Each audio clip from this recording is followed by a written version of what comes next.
Bueno, vamos a hablar sobre abdomen agudo hemorrágico. El abdomen agudo hemorrágico está constituido por síntomas y signos generales y locales que están desatados por la sangre que se derrama dentro de la cavidad abdominal. Los síntomas y signos generales se refieren a los síntomas de shock o hipovolemia, y los síntomas locales o signos locales se refieren a la sangre que se encuentra dentro de la cavidad abdominal. Es el menos frecuente de los abdómenes agudos, pero es el más grave, ¿verdad?, de los tres síndromes: peritonitis, obstrucción, hemorragia. Y cualquier demora dentro del diagnóstico clínico puede eso cobrar la vida del paciente y llevarlo a la muerte. Por eso que es importante hacer su diagnóstico. Las causas más frecuentes del abdomen agudo hemorrágico quirúrgico no traumático tenemos al embarazo extrauterino roto, al folículo ovárico roto, a la ruptura de quiste de ovario, a la ruptura del aneurisma de la aorta intracavitario y al hematoma retroperitoneal no traumático. Como ya dijimos, el abdomen agudo hemorrágico está dado por dos grandes síndromes, ¿verdad? El síndrome hemorrágico, ¿verdad?, en sí, con los signos de hipovolemia que llevan al shock, y los signos abdominales que están dados por la irritación peritoneal. Los signos de hipovolemia dependen de tres cosas en general: la magnitud de la hemorragia, o sea, la cantidad de sangre perdida, la localización y la velocidad de la pérdida. Es más rápido, por ejemplo, una hemorragia arterial a una hemorragia venosa, por ejemplo, o una hemorragia donde esté comprometida la arteria uterina a una hemorragia en el cual esté, por ejemplo, comprometido un quiste de ovario. Entonces tenemos las hemorragias agudas, en la cual hay una pérdida de menos de 600 centímetros cúbicos, que corresponde al menos del 10% de la volemia. En la clínica, nosotros vamos a tener que el pulso puede ser menor a 100 por minuto, o sea, puede considerarse normal. La presión arterial normal, no existe oliguria ni alteraciones de la conciencia, y el test de Duncan es normal. ¿Qué es el test de Duncan? A ver si recuerdan. El test de Duncan es cuando le tomamos al paciente la presión en posición de decúbito y luego en posición sentada o de pie. Y si hay una variación en la presión o una hipotensión, entonces hablamos de un test de Duncan positivo. La hemorragia grave es cuando ya hay una pérdida de 900 centímetros cúbicos de sangre, que equivale a tener menos del 15% de la volemia. Y en la clínica ya podemos tener signos de taquicardia, o sea, un pulso mayor a 120 por minuto, una presión arterial sistólica igual a 100 milímetros de mercurio. Ya puede haber oliguria, alteraciones de la conciencia, o sea, el paciente puede estar excitado, y el test de Duncan va a ser positivo. La hemorragia masiva, en la cual ya tenemos una pérdida entre 1500 a 2000 centímetros cúbicos, o sea, perdemos casi el 30% de la volemia. La frecuencia del pulso va a estar aún más aumentada, hasta 140. La presión arterial sistólica va a estar más o menos en 60 milímetros de mercurio. La oliguria va a estar marcada. La alteración de la conciencia, el paciente pasa de una excitación a una obnubilación, y el test de Duncan ya no tiene valor. ¿Por qué no tiene valor? Porque no vamos a poder tomarle la presión en posición sentada al paciente, porque el paciente ya no va a tener la posibilidad de movilizarse por sí solo.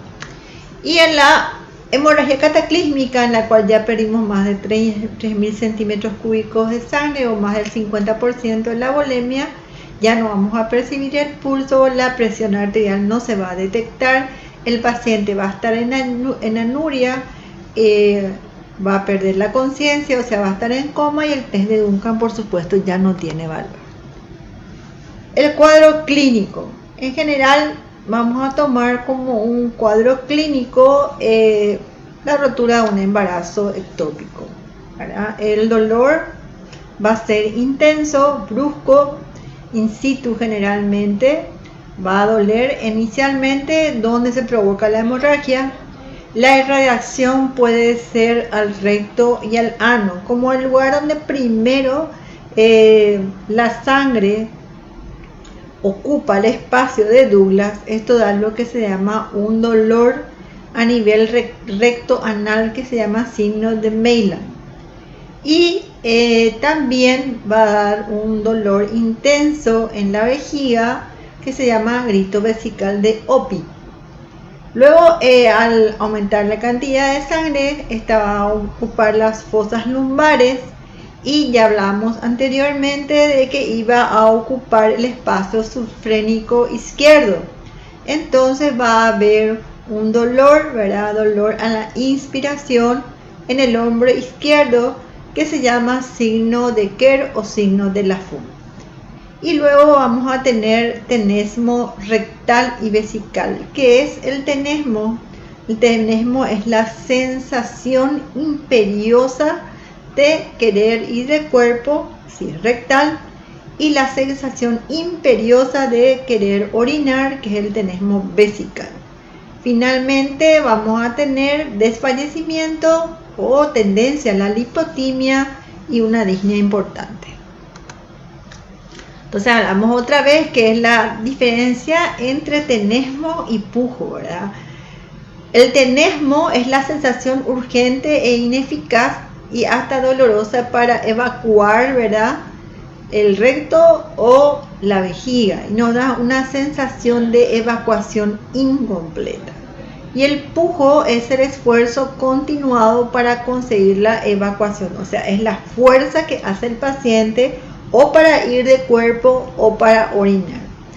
El tenesmo y el pujo no son signos exclusivos de una hemorragia intraperitoneal, o sea, siempre que haya ocupación del fondo de saco de Douglas con algún líquido que sea irritativo, pudiendo ser sangre en el caso del abdomen agudo hemorrágico o pus en el caso de una colección en el Douglas, vamos a tener estos dos signos, ¿verdad?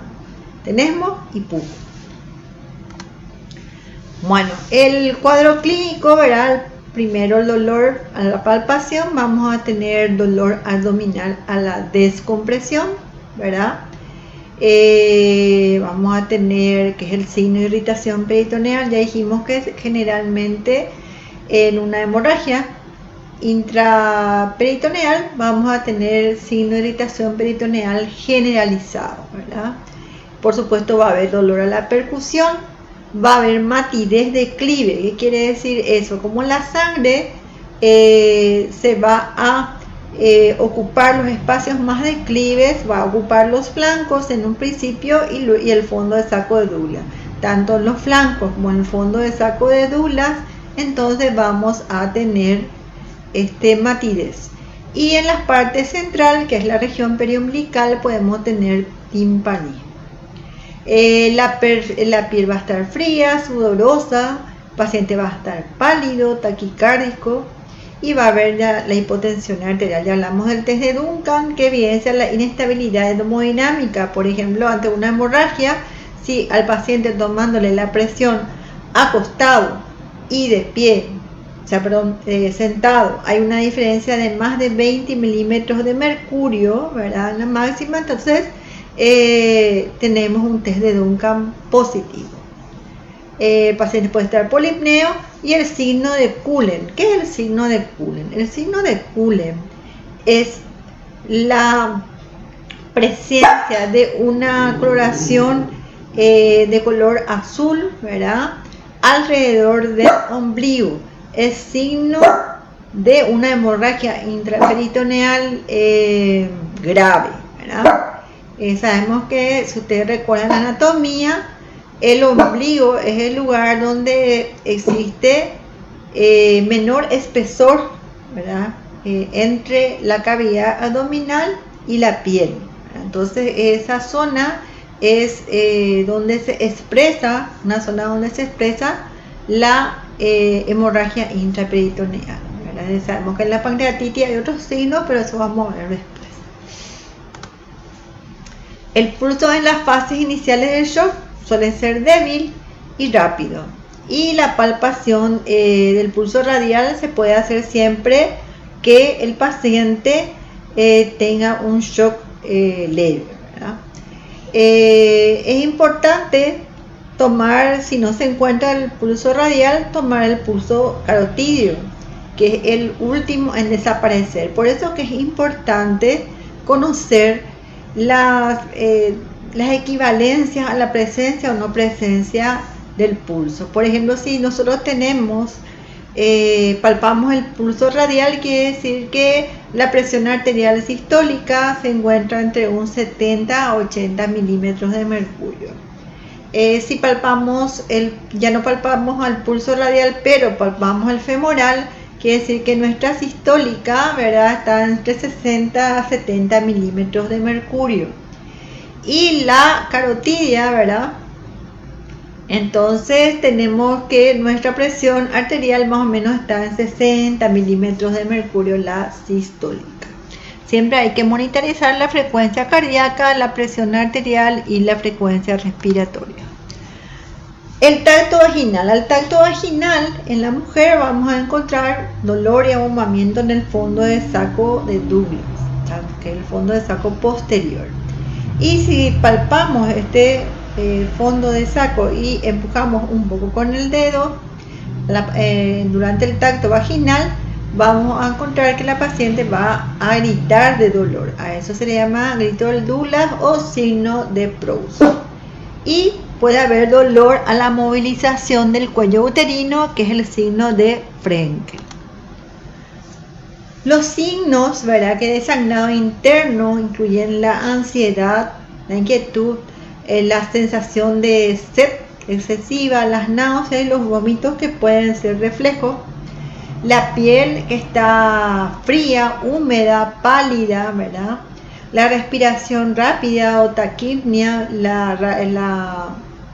el pulso débil, la taquicardia y los moretones o decoloraciones que pueden haber en los sitios, si es, por ejemplo, traumática la hemorragia en el lugar de la contusión, o si es en el caso de un embarazo ectópico, por ejemplo, el signo de Cullen.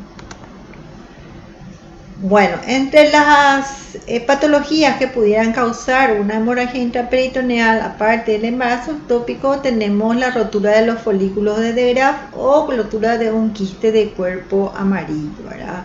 Son cuadros casi indistinguibles, excepto, ¿verdad?, porque la rotura del folículo se presenta en la mitad del ciclo.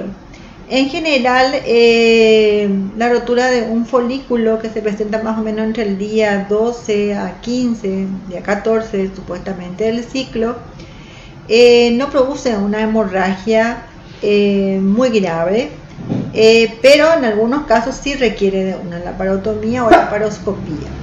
La rotura de un cuerpo amarillo ocurre cerca del inicio del sangrado menstrual.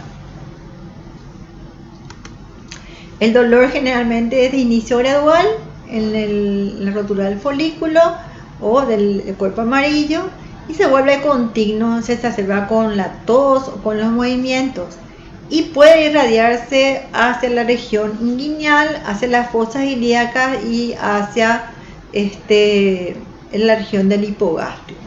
La defensa ya dijimos que no es muy intensa, pero sí que existe signos de irritación peritoneal. El paciente puede tener náuseas, vómitos, Y en ocasiones puede ser muy intensa como para que el paciente tenga un shock hipovolémico. La rotura de un quiste de ovario endometriósico o quiste de chocolate, como se suele también conocer, cursa con un dolor agudo. Cuando se rompe, un dolor súbito, severo, con todos los síntomas y signos acompañantes a un abdomen agudo hemorrágico, ¿verdad? Es más probable que este tipo de patología se provoca durante la menstruación. ¿Por qué? Porque durante la menstruación el endometrio se desprende y al mismo tiempo sangra, ¿verdad? Hay un sangrado menstrual, al mismo tiempo el quiste endometriósico también se desprende, ¿verdad? Por la bajada hormonal. El diagnóstico preoperatorio es poco frecuente y generalmente hay que tratar de hacer una buena historia clínica, pues podría confundirse con una apendicitis aguda. ¿Y por qué es importante hacer el diagnóstico diferencial? Por el tipo de incisión que vamos a realizar en un paciente que tenga una apendicitis aguda o una hemorragia intraperitoneal. Generalmente tendencia a abrirse en el escape de sangre, ¿verdad? Generalmente va dentro de la cavidad abdominal y al fondo del saco de Douglas. Generalmente puede dar un cuadro de peritonitis aguda, ¿verdad? Signo de irritación peritoneal y puede confundir con un cuadro de, ya dijimos, de apendicitis aguda o de peritonitis. ¿Qué es el síndrome de Wunderlich? El síndrome de Wunderlich es un hematoma retroperitoneal que puede dar un cuadro de shock y dolor abdominal. Generalmente puede estar asociado a tumores renales malignos o benignos que se rompen en el retroperitoneo. También está asociado a pacientes portadores de hemofilia. También puede estar asociado a enfermedades autoinmunes. Generalmente el dolor es un dolor crónico que de repente se agudiza por el desarrollo de la hemorragia masiva en el retroperitoneo y puede provocar dolor, náuseas, vómitos y puede discurrir la hemorragia hasta el escroto y dar dolor a ese nivel. Hay crecimiento abdominal. Generalmente, como es un hematoma retroperitoneal, vamos a tener ocupación de la fosa lumbar, o sea, vamos a tener contacto lumbar y dolor a esa región. Existe una tríada conocida que es la tríada de Lem, que está dado por el dolor intenso, ¿verdad? La aparición súbita en el flanco, ¿verdad? La masa palpable y síntomas y signos de shock hipovolémico. Esto es una hemorragia retroperitoneal. Si ustedes se fijan, acá está el riñón del lado izquierdo y acá tenemos el hematoma retroperitoneal del lado derecho, ¿verdad? Que empuja al riñón que está aquí, el riñón del lado derecho. Otro cuadro que puede simular un cuadro de abdomen agudo quirúrgico hemorrágico, y realmente es una hemorragia, pero generalmente no es de resorte quirúrgico. En la mayoría de los casos es el hematoma de la vaina de los rectos. Como en el hipogastro, hay ausencia en la vaina posterior desde la caja de Douglas hasta el pubis. Esta parte queda más desprotegida del ir al músculo, y generalmente los vasos epigástricos pueden sufrir de traumatismo, ¿verdad? A ese nivel. Por eso que el 70-80% de estos hematomas de la vaina de los rectos son infraumbilicales. Se puede presentar en pacientes, ¿verdad? En pacientes que tuvieron tos, sobre todo ancianos. Se puede provocar la rotura de la arteria epigástrica inferior, ¿verdad? O de pequeños vasos intramusculares que se apoyen directamente sobre la fascia transversalis y pueden dar un cuadro muy parecido a un abdomen agudo quirúrgico, porque como la sangre está en contacto con el peritoneo parietal, pero hacia la parte externa, ¿verdad? Puede también producir una irritación peritoneal. Entonces hay que ver y diagnosticar la presencia de una tumoración, ¿verdad? A ese nivel y de un dolor exquisito puede hacernos el diagnóstico. Generalmente se puede también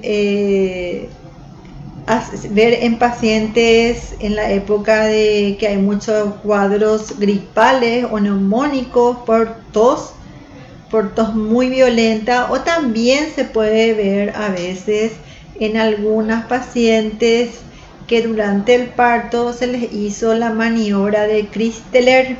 ¿Qué es la maniobra de Christeler? Es hacer fuerza sobre el abdomen inferior de la paciente para que termine expulsando el feto, ¿verdad? Es una maniobra que ya prácticamente no se realiza porque también puede producir hematomas o roturas hepáticas, ¿verdad? En la figura nosotros podemos ver lo que es un hematoma, ¿verdad? De la vaina de los rectos y cómo se ve en la tomografía, ¿verdad? Acá está el hematoma, como ya dijimos, generalmente suele ser infraumbilical, ¿verdad?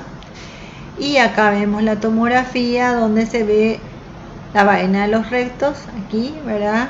Indemne, y aquí ya el hematoma a nivel de la vaina de los rectos que ya se extiende hacia la región lateral del abdomen. ¿Cuáles son los exámenes complementarios, ¿verdad?, que vamos a hacer?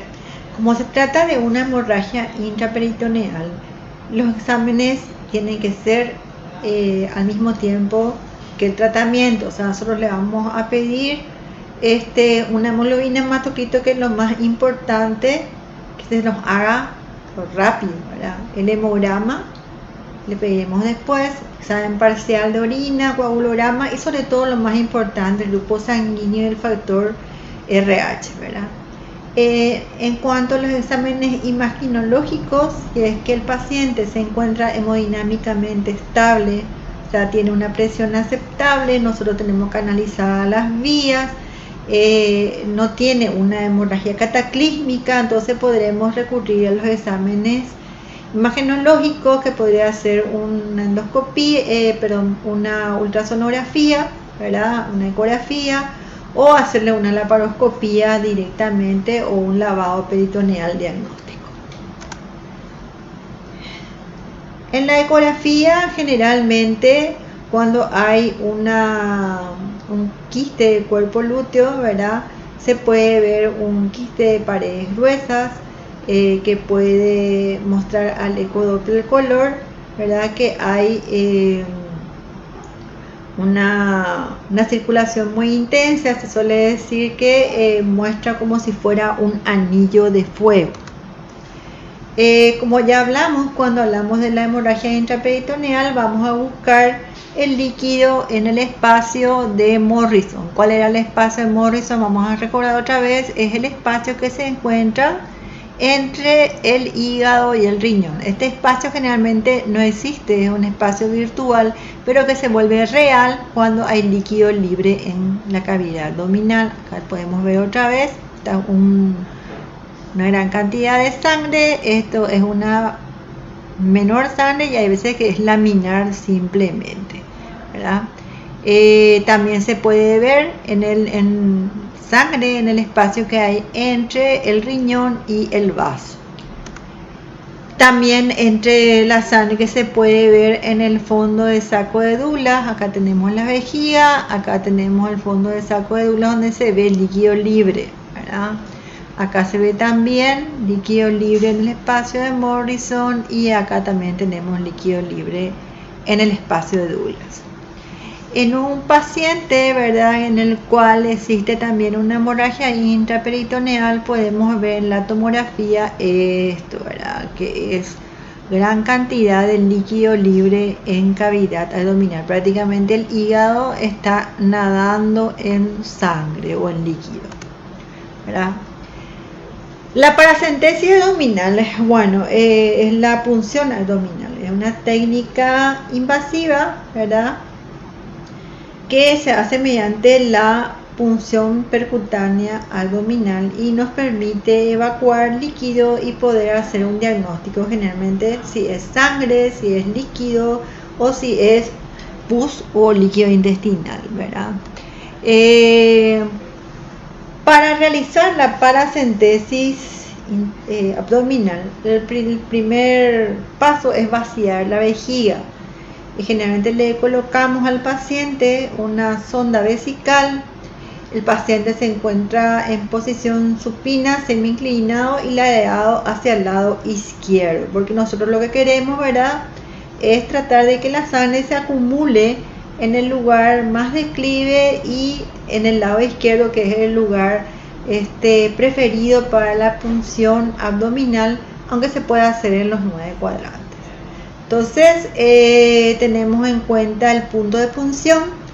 Se toma una línea que va del ombligo hasta la espina ilíaca anterosuperior. Se divide en 3 tercios y en la unión del tercio externo con el tercio medio, ese es el lugar donde se va a hacer la punción abdominal, ¿verdad? Más o menos vendría a ser, si también tomamos una línea que vaya, ¿verdad?, a nivel de la que esté en la anterosuperior en forma transversal, vendría a ser más o menos 3 centímetros por fuera de la arteria epigástrica, que vendría a ser el mismo lugar de punción del que hablamos.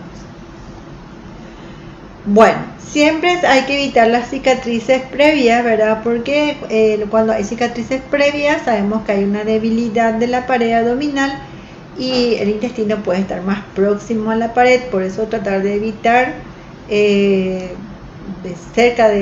hay una cicatriz cerca, por lo menos alejarnos de ello más de 2 centímetros de distancia de esa cicatriz. Para hacer la punción, la paracentesis en cualquier paciente, ¿verdad?, usamos el método Z-Track, ¿verdad? Sobre todo si tenemos pacientes con ascitis, ¿verdad?, es importante esto. Se elige el lugar donde se va a punzar, ¿verdad?, donde se va a puncionar la piel, y traccionamos con los dedos la piel 2 centímetros más o menos para abajo y hacemos la punción y aspiración del líquido. Y una vez que retiramos la aguja, entonces relajamos la piel o soltamos la piel de como la estábamos traccionando, para que el punto de entrada de la aguja en la piel no coincida con el punto de entrada de la aguja dentro de la cavidad abdominal, de modo que cuando ustedes hagan la paracentesis, posteriormente no siga saliendo o goteando líquido de la cavidad abdominal. Bueno, generalmente ya vimos cómo se hace, cómo tiene que estar el paciente en una posición más o menos entre 30 y 45, ladeado hacia la izquierda, para que el fluido, ¿verdad?, vaya más hacia el lado izquierdo y más declive. Si vamos a hacer la punción del fondo del saco de Douglas, que generalmente es lo más fehaciente en una paciente en la cual nosotros pensamos que pueda tener un embarazo ectópico o una hemorragia intraabdominal de origen ginecológico, entonces colocamos a la paciente en posición ginecológica, le colocamos el espéculo vaginal y vamos a centrar el espéculo vaginal en el cuello uterino. Entonces, ya una vez que está centrado el cuello uterino, nosotros abrimos el espéculo y vamos a mirar y localizar el cuello.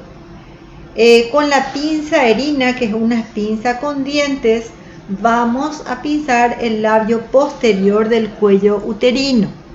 Y eso lo hacemos para enderezar el útero y abrir el espacio de Douglas, porque muchas veces el cuerpo del útero puede estar en retroflexión y al punzar el fondo del saco podemos punzar el cuerpo uterino y tener una punción positiva o negativa falsa.